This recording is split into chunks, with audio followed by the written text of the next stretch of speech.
When law stops working, society does not become chaotic, it becomes replaced. Order does not disappear overnight. It shifts. People do not suddenly rebel when justice feels distant. They adapt. And what replaces law is rarely violence. It is obligation. When belief weakens, leverage takes its place. The Bible recognizes this transition long before modern economics existed. When moral authority fades, systems do not rely on conscience anymore. They rely on pressure, and debt becomes that pressure. Not debt as a simple financial inconvenience, debt as leverage. A person who doubts the fairness of the system can still be controlled if they owe something. A worker who questions authority can still comply if missing a payment threatens survival. This is why debt-based societies often look stable. People still show up. Bills are still paid. The economy still functions. But the motivation has changed. Compliance is no longer voluntary. It is contractual. Debt did not begin with banks or credit cards. It began with imbalance. Long before currency, people owed labor, loyalty, or protection to someone stronger. The Bible treats debt not primarily as finance but as relationship. To owe was to be bound. To repay was to be released. This distinction matters. Temporary debt stabilizes hardship. Permanent debt restructures society. When obligation has no clear end, it stops being assistance and becomes hierarchy. Those who lend accumulate leverage. Those who owe lose flexibility.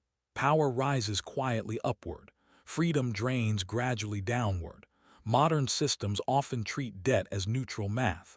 The Bible insists it is never neutral. Debt always shapes behavior. A person burdened by obligation makes different choices. They avoid risk. They tolerate injustice. They prioritize survival over principle. That is why debt outlives failing law. Even when trust collapses, debt continues functioning. It does not require belief. It requires necessity. The Bible goes further. It describes debt as power in disguise. To owe is not simply to lack money. It is to lose autonomy. A debtor's future becomes partially pre-owned. Choices narrow. Movement becomes cautious. Risk becomes dangerous. Power does not need force when dependency exists. A person who owes self-regulates. They avoid confrontation. They accept unfavorable terms. They trade long-term dignity for short-term stability. This is how obligation replaces obedience. There was a time when obedience depended on belief, belief that justice mattered, that fairness guided authority, that cooperation was meaningful.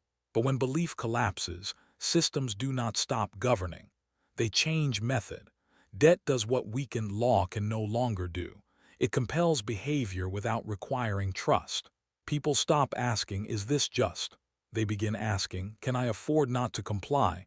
That shift is subtle and profound. Debt becomes dangerous when it stops being temporary.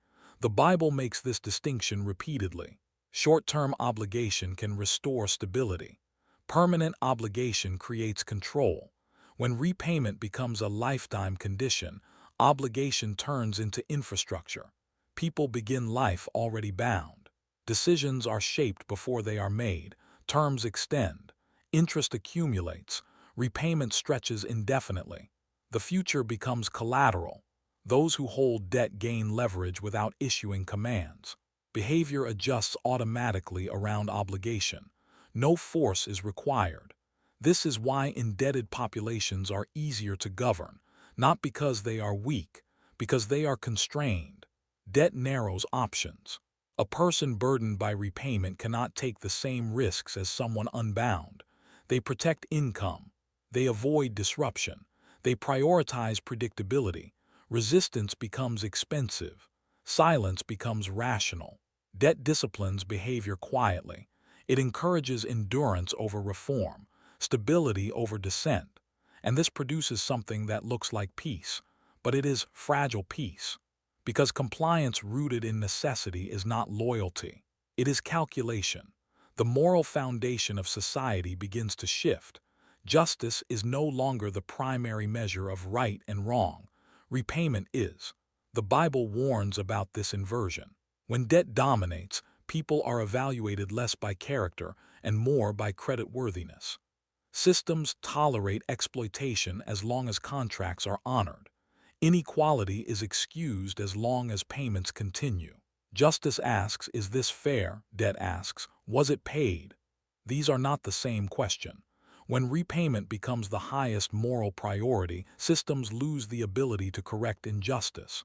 Compassion weakens, solidarity fades, worth becomes transactional, and once morality is reduced to repayment, fairness becomes optional. Debt enforces behavior without appearing authoritarian. This is its strength. It feels neutral, contractual, impersonal, but its effects are deeply personal. Debt shapes time, labor, and ambition. It determines where people work, how long they work, and what risks they avoid. Miss a payment, lose access. The system does not threaten, it withdraws. Access becomes conditional. This form of control is efficient because it disguises itself as choice. No weapons, no visible force, yet freedom contracts. The Bible warns especially about permanent debt. Temporary obligation can stabilize society.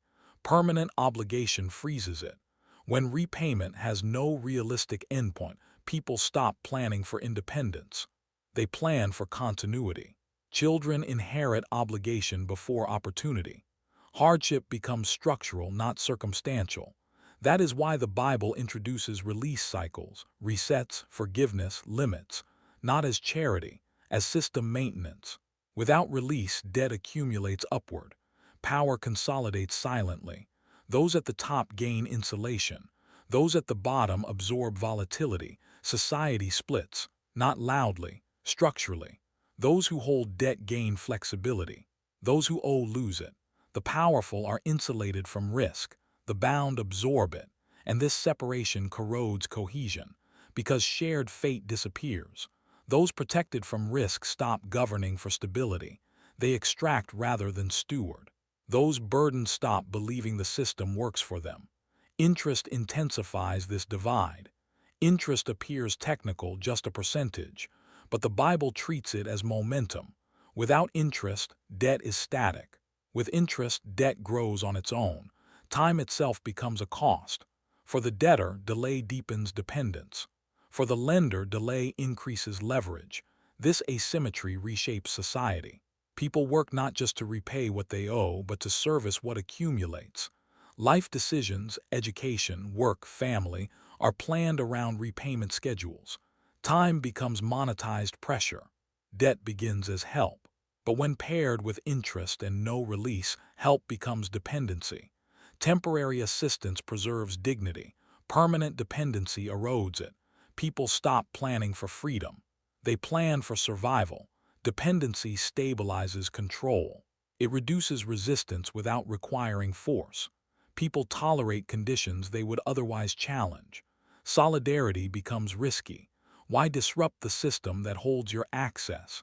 Debt eventually replaces violence as control. Violence compels obedience through fear of punishment. Debt compels obedience through fear of loss. Both restrict freedom, but debt does so invisibly. People self-correct. They avoid actions that might jeopardize income. They postpone dissent. They accept trade-offs quietly. This creates quiet obedience, not loyalty, calculation, and calculation spreads across society. Career choices are shaped by repayment. Risk is avoided. Creativity narrows. Dissent becomes expensive. The Bible treats this silence as a warning, because obedience without belief does not create resilience. People comply, but they do not invest emotionally in the system. They endure it, and endurance has limits. Economic freedom erodes quietly under debt-heavy systems. People appear free, they move, they consume, they work, but options narrow. Choices are guided by repayment, not purpose. Security replaces ambition. Stability replaces growth. Freedom becomes theoretical. The system does not forbid change, it prices it out. When everyone owes something, the effects multiply. Universal debt feels equalizing at first, but it creates shared vulnerability. When everyone is bound, everyone becomes sensitive to pressure. Resistance declines. public life shrinks. Private anxiety grows. Societies where everyone owes something have no margin for error. Any disruption, job loss, crisis, inflation ripples quickly, stress spreads, confidence collapses. Debt-based systems do not self-correct easily. Why? Because debt suppresses feedback. People burdened by obligation cannot afford disruption. They endure conditions privately rather than challenge them publicly. Extraction continues. Reform delays. More credit is introduced to patch stress. Longer terms extend pressure. Collapse is postponed, not prevented. Postponement is not repair. Over time, imbalance grows. Those at the top receive distorted signals, revenue flows, compliance remains high. Meanwhile, strain accumulates below the surface. The Bible warns that when correction is delayed long enough, it becomes impossible. Collapse does not arrive because pressure appears. It arrives because pressure was absorbed for too long. This pattern repeats across civilizations. Whenever law weakens and justice loses legitimacy, debt expands. Debt is efficient. It controls behavior without violence. It suppresses resistance without force. That efficiency makes it attractive. But reliance carries cost. Societies built on obligation rather than justice gain short-term stability at the expense of long-term resilience. The Bible does not describe this pattern with outrage. It describes it with clarity. Justice erodes, trust collapses, debt replaces legitimacy, correction delays, failure accelerates. Civilizations do not fall because they use debt. They fall because they rely on it too long. Obligation can maintain order. It cannot sustain a society. The Bible's warning is not about finance. It is about foundation. A system built primarily on repayment may function impressively. It may appear efficient. It may even look peaceful. But peace built on pressure is fragile. Because once pressure exceeds tolerance, quiet obedience disappears. And when obligation fails, nothing remains underneath. That is why debt controls society. Not loudly, not violently, but persistently. And unless justice is restored as the foundation, the pattern repeats, quietly, efficiently, inevitably.